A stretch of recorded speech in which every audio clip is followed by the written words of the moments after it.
The 2008 CIS Women's Basketball National Championships hosted by the University of Saskatchewan in Saskatoon. First up, the number 1 ranked SFU Clan take on the Quebec champions, the Laval Rouge et Or. First quarter, and Lanny Gibbons, the 2008 CIS MVP, feeds Robin Buna, the sophomore, in the corner, and Buna for threes. The Clan open up a huge first quarter lead. They led by as much as 15 in the first half. But the Rouge et Or come clawing back. First, Miriam Lamar on the turnaround after the feed from Marie-Michelle Genois for 2. Then Lamar feeds Patricia Mandeville in the corner for 3, part of a Laval 20-0 run between the second and third quarters as they retake the lead. In the final minute, Gibbons with a chance to tie it for 3, has to go in and out. It's tipped out of bounds. They'll say it went off an SFU player. On the ensuing play, the Clan foul Lamar, send her to the line. She makes both her free throws. It sets up one last opportunity for the Clan to tie it. Lisa Tyndall in the corner has a chance, but she's rejected, and the number 8 Laval Rouge et Or hold on to knock off the number 1 ranked SFU Clan.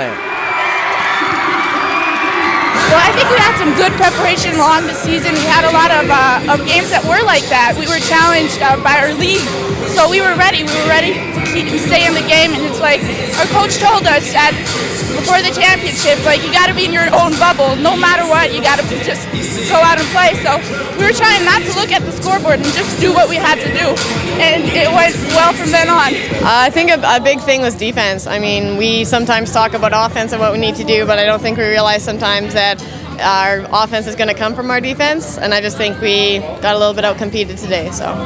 Next up, game 2 of the day is the number 5 seed, the Memorial University Seahawks, take on the number 4 seed Regina Cougars to see who would face Laval in the semis. The Cougars in control for most of the evening here. Rebecca Schmidt feeds Carmen Stewart, who has got a quick pass down low to Chelsea Casano. She finishes the play. The Seahawks trying to keep it close as Leslie Stewart steps back for the three-pointer. She'd finish with 13 points. Then a great defensive play as Kelly Himmelman with the steal, then goes coast to coast from St. John's to Saskatoon for 2. The Seahawks don't have enough left in the tank, and the Cougars proving to be too strong. They feed Casano down low once more for 2. She finished with a team-high 24 points as Regina moves on to the semifinals. I think it took a little bit to get our jitters out, and once we were, then we played like we usually do, and we came out and we came up on top. You know, if we had our concentration and our focus, I think we could have played a lot better, but it just wasn't our day, I guess. An excited hometown crowd in Saskatoon as the Huskies take on the OUA champion McMaster Marauders in Game 3 of quarterfinal Friday. The Huskies come out a-blazing as Jill Humpert drives, dishes to Kara Lackey down low. Lackey makes the layup and is fired up after the play. But at the other end, Kiara Rocca showing some experience down low, makes the layup for 2. McMaster regains the lead. Kimberly Tulloch trying to keep Saskatchewan in the game. She pulls up for 3, part of her 5 points. McMaster, however, too strong in the fourth. They outscore the Huskies 25-8 in the final frame as Taylor Chirot with the long 2. McMaster wins 70-46. Well, as you saw in the first half, it was a little sloppy, a little scrambly, and that's going to happen with when you play in a big crowd and, you know, you're at nationals. But halftime we came in, settled down. We said, you know, we're the more experienced team. We deserve to be here. We got here because of what we've done all year. And so we just took that and focused on our defense and scored some baskets. Yeah, I just think we're not in the position that we wanted to be, but just come out, keep our heads up. I think one of our teammates is out for the weekend now, so we have to she's a starter too, so we have to make up for her loss. And then, yeah, just keep our heads up, come out. I think the best the Huskies have done in nationals is 6th, so just really work for that 5th place spot, I guess.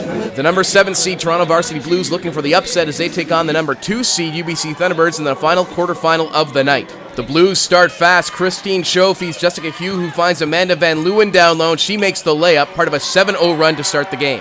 But the Thunderbirds battle back as Candice Morissette finds Erica McGinnis at the right elbow. McGinnis pulls up and nails the three-pointer. Jessica Hugh trying to keep the Varsity Blues in the game, finds a seam and drives the lane for 2 more.